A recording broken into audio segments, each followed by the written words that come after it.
Ukraine में तबाही मचा रहा है रूसी Ka-52 हेलीकॉप्टर। लड़ाकू हेलीकॉप्टर से ताबड़तोड़ हमले कर रहा है रूस ने यूक्रेन के कई सैन्य ठिकानों को तबाह किया है। रूस के डिफेंस मिनिस्ट्री ने हमले का वीडियो भी जारी किया है।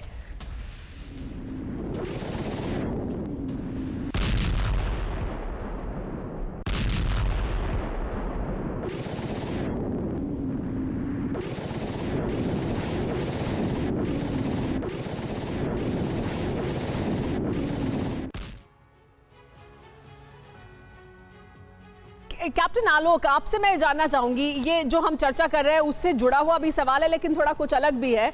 रशिया की तरफ से बार बार उनकी डिफेंस मिनिस्ट्री की तरफ से अपने जो हथियार हैं Ka-52 जो उनका हेलीकॉप्टर है उसको तो ऐसा लग रहा है इस युद्ध में एक शो पीस और शोकेस के तौर पर वो इस्तेमाल कर रहे हैं और उसके वीडियो जारी कर रहे हैं। क्या ये भी एक ऑब्जेक्टिव है, उसको भी साथ साथ हासिल करने की कोशिश कर रहे हैं रशिया की, अपने हथियारों की नुमाइश करे, बताए कि देखिए हमारे हथियारों से हम कैसी तबाही ला सकते हैं और फिर दुनिया की मार्केट में उन हथियारों की बिक्री बढ़े? क्योंकि वो बार बार Ka-52 हेलीकॉप्टर और उनके बाकी तमाम और हथियारों की इस तरह के वीडियोस जारी करते हैं, उनकी मिनिस्ट्री जारी करती है।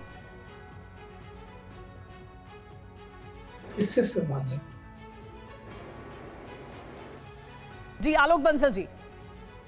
देखिए, इस युद्ध में जो है दोनों ही पक्षों की ओर से कई ऐसे हथियारों की नुमाइश की गई है जो टेस्टिंग की जा रही है। अगर आप पश्चिमी देशों की तरफ से भी देखें तो उनके कई वेपन सिस्टम जो है अनटेस्टेड थे, वो इसी युद्ध में टेस्ट हो रहे हैं और इसकी काफी की जा रही काफी कोशिश की जा रही है। और उसी तरीके से मेरे ख्याल से रूस ने भी काफी कुछ अपने ऐसे हथियार, क्योंकि रूस ने भी कोई इस स्तर का युद्ध जो है शायद द्वितीय विश्व युद्ध के बाद नहीं लड़ा था। चेचेनिया वगैरह में जो लड़ाई हुई थी उसमें भी इस तरीके के जो वेपन सिस्टम्स हैं उनका प्रयोग नहीं हुआ था। सीरिया में कुछ हद तक उन्होंने वायुयानों और कुछ चीजों का प्रयोग किया, पर जो कई आधुनिक वेपन सिस्टम्स हैं उनका प्रयोग अब इस वक्त हो रहा है और ये दिख रहा है हमें। और इसी कारण जो है नए जो वेपन सिस्टम्स विशेषकर अमेरिका से आ रहे हैं यूक्रेन में और रूस में तो है ही है, उसके कारण ये युद्ध खत्म होने की तरफ आगे नहीं अग्रसर होता हुआ दिख रहा है। क्योंकि अब ये बात तो बिल्कुल साफ है कि रूस ने जो है अपना जो फोकस है इस वक्त सिर्फ लुहांस्क और डोनेट्स्क में लगा रखा है। बाकी जो उनको जो क्षेत्र पर कब्जा करना था वो करीब करीब कर चुके हैं, वो कीव खार्किव की तरफ से हट चुके हैं। और जो आपने पूछा कि जर्मनी और फ्रांस क्यों वेपन नहीं दे रहे, क्योंकि अब उनको भी ये लग गया है कि अगर इस युद्ध को समाप्त करना है तो दोनों ही ओर पे कुछ दबाव लगाने की आवश्यकता है। और हमें ये समझना चाहिए कि अनलाइक अमेरिका जो कि बहुत दूर है, जर्मनी विशेषकर रूस से जो एनर्जी के ऊर्जा के स्रोत है उन पर काफी हद तक निर्भर करती है। जी, अर्थव्यवस्था पड़ोस में भी है और उन्हें सीधे तौर पर प्रभावित भी करता है ये युद्ध, और अगर इस युद्ध का दायरा और बढ़ता है तो फिर और ज्यादा प्रभावित उनको करेगा।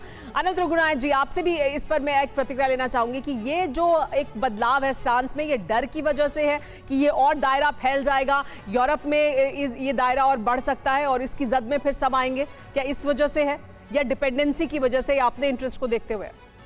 नहीं, देखिए डिपेंडेंसीज तो है ही है, लेकिन अगर आप देखें तो इस वार का जो असर हुआ है वो दोनों ही तरफ हुआ है, लेकिन रूस के ऊपर इतना ज्यादा अभी तक फर्क नहीं पड़ा है। ये सबको दिख गया कि चाहे कितनी भी सैंक्शंस उन्होंने लगा दी हैं उसके बावजूद भी रूस का रूबल ज्यादा है, उनके फॉरेन एक्सचेंज रिजर्व बढ़ते जा रहे हैं और उनका जो है लड़ाई की तरफ जैसे भी है उनको जो उनके ऑब्जेक्टिव्स हैं उसको लिमिटेड ऑब्जेक्टिव्स उसको वो कंप्लीट कर रहे हैं। ये दिख रहा है सबको। आप देखिए सबसे बड़ी प्रॉब्लम ये है कि सारी दुनिया में जैसा आजकल दिखा रहा है कि अमेरिका में सबसे हाईएस्ट इन्फ्लेशन हो गया, यूरोप की हालत बहुत खराब है इन्फ्लेशन के तौर पर, और वहाँ पर फूड सिक्योरिटी की प्रॉब्लम हो गया है, अवेलेबिलिटी, एनर्जी क्राइसिस, ये सारी चीजें जो हैं बहुत इंपॉर्टेंट हो गई। और जब तक कि ये सबको दिख गया है कि जब तक रशिया इसमें रुकेगा नहीं अपनी लड़ाई, तब तक या वहाँ से जो 25% लगभग गेहूं और खाने पीने की चीजें वहाँ से आती हैं रूस और यूक्रेन से, वो नहीं आएंगी तो सारी दुनिया में इस वक्त प्रॉब्लम हो रखी है।